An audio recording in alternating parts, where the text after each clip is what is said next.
ಏನು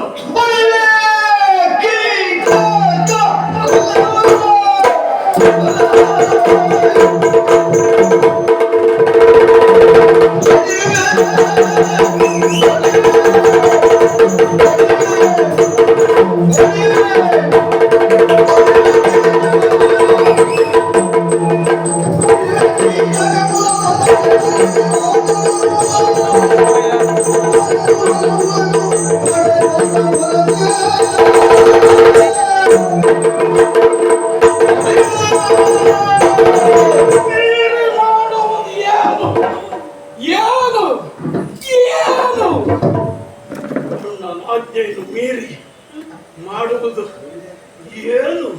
ಪಡಿವೆ ಕೀಚಕ ಕುಲವ, ನಿನ್ನನ್ನು ಕೆಣಕಿದ ಆ ಕುನ್ನಿ ಕೀಚಕ ನನ್ನನ್ನು ಮುಗಿಸ್ತೇನೆ. ಅಲ್ಲಿಗೆ ಮುಟ್ಟಲಾರದು. ಒಬ್ಬ ಕೀಚಕರಿದ್ದಾರೆ. ಈ ಕೀಚಕನೊಬ್ಬನೇ ಅಲ್ಲ, ಇವನ ಸಹೋದರರಿದ್ದಾರೆ. ಆ ಕೀಚಕ ಕುಲವನ್ನೇ ಪಡಿ ಪಡಿ ಪಡಿ ಪಡಿ ಪಡಿ ನಿರ್ಮೂಲ ಮಾಡ್ತೇನೆ. ಅರಿತರಾದರೆ ಕೌರವರಿಗೆ ವಿಷಯ ಗೊತ್ತಾಯಿತು ಎಂದಾದರೆ, ಪಾಂಡವರೇ ಬರುವೆಂದು ತಿಳಿದು ಬಂದರೆಂದಾದರೆ ಆ ಕೌರವಾದ್ಯರನ್ನು ಸಂಹಾರ ಮಾಡುತ್ತೇನೆ. ಎಲ್ಲೋ ಮಾಡಿ ಮುಗಿಸಬೇಕಾಗಿತ್ತು, ಇಂದು ಮಾಡಿ ಮುಗಿಸ್ತೇನೆ. ಕೌರವ ಕುಲವನ್ನು, ಕೌರವರೆಲ್ಲರನ್ನು ಬಂದು ಮುಗಿಸ್ತೇನೆ. ಇನ್ನು ಸಂತಸ ತಾಳು. ಈಗಾದ್ರೂ ನಗೆ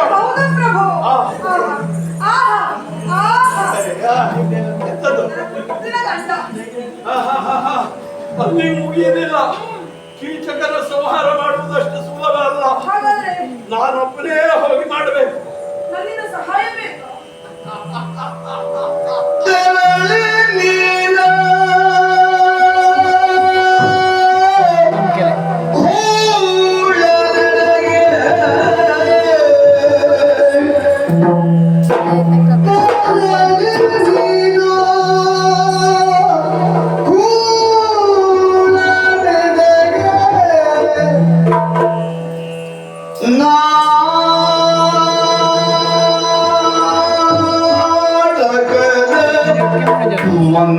ಮಂದಿರಗೆ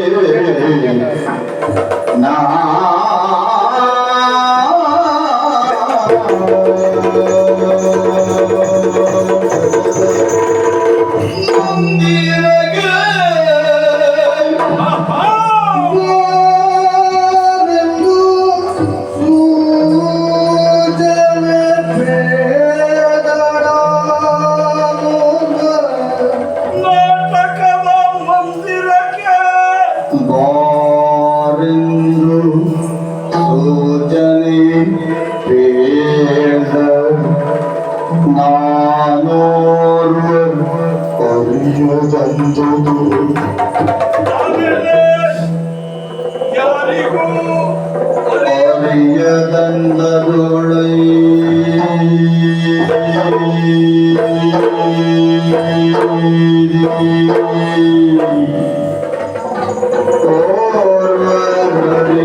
ನನಗೆ ನಿನ್ನಿಂದ ಸಹಾಯ ಆಗಬೇಕಾಗಿದೆ. ಏನು ಸಹಾಯ ಆಗಬೇಕು ಸ್ವಾಮಿ?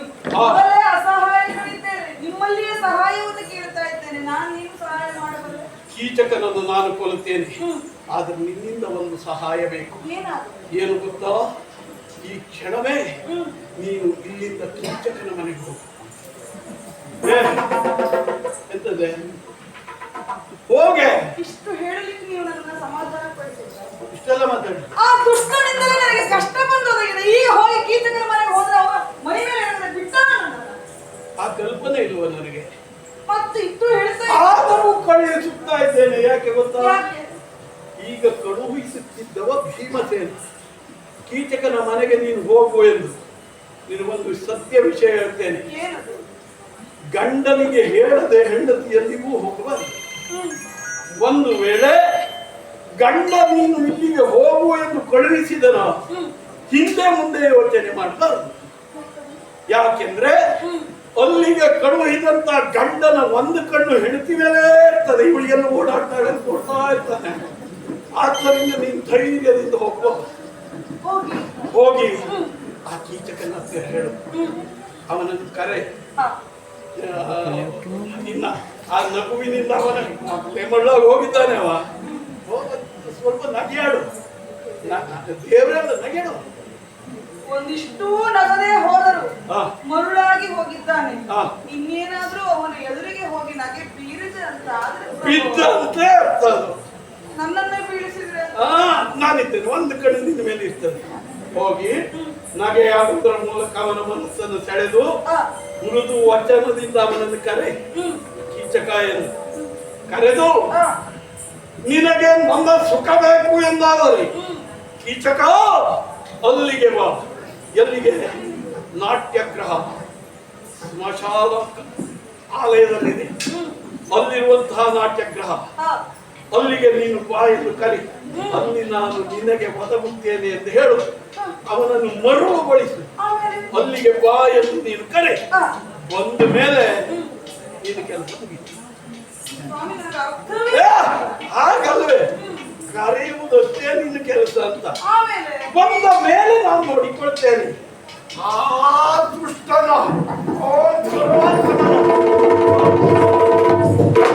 ಕರೆಯುತ್ತೇನೆ, ಆ ಕೀಚಕನನ್ನು ಮುಗಿಸುತ್ತೇನೆ. ಇಂದೆಂದ ಮಾತನ್ನು ಕೇಳುತ್ತಾ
ಇಲ್ಲಪ್ಪ ನಾನು ಹೆಚ್ಚು ಕುಣಿಲಿಲ್ಲ.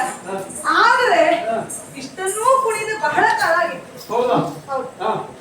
ಯಾಕೆ ಗೊತ್ತಾ? ಯಾಕೆ? ಯಾವಾಗಲೂ ದುಃಖ, ಹೌದು. ಯಾವಾಗಲೂ ದುಗುಡ, ಹಾ. ಯಾವಾಗಲೂ ಕಣ್ಣೀರು. ಹಾ. ಹೀಗಿರುವಾಗ ಕುಣಿಲಿಕ್ಕೆ ಮನಸ್ಸು ಬರ್ತದ ಹೇಳಿ? ಸಂತೋಷದ ಕ್ಷಣವೇ ಸಿಕ್ಕಿದ್ರಿಲ್ಲ. ದ್ರೌಪದಿಯ ಬದುಕಲ್ಲಿ ಹಾ. ಇತ್ತೀಚೆಗೆ ಏನಾದ್ರು ಸಂತೋಷದ ಕ್ಷಣ ಅಂತ ಇದ್ರೆ ಹಾ. ಅದು ಇದೆ. ಪ್ರಭು, ಹಾ, ಹಾ. ಏನ್ ಹೇಳಿದ್ರಿ ನೀವು? ಏನ್ ಹೇಳಿದ್ರಿ? ಆ ಕೀಚಕನ ಉರ್ರವನ್ನು ಬೆಳೆದು ಆಹಾ! ಇನ್ನೊಮ್ಮೆ ಹೇಳಿ ಪ್ರಭು. ಅವನ ಸಂಹಾರ ಅಬ್ಬಬ್ಬಾ! ಅವನನ್ನು ಎತ್ತಿ ಮುರಿದ. ಆಹಾ! ಇದಕ್ಕಿಂತ ಸಂತೋಷದ ಮಾತು ಹಾ. ಬೇರೆ ಯಾವ್ದಾದ್ರು ಇರ್ಲಿಕ್ಕೆ ಸಾಧ್ಯವೇ ದ್ರೌಪದಿಗೆ ಈಗ? ಹಾ. ಸ್ವಾಮಿ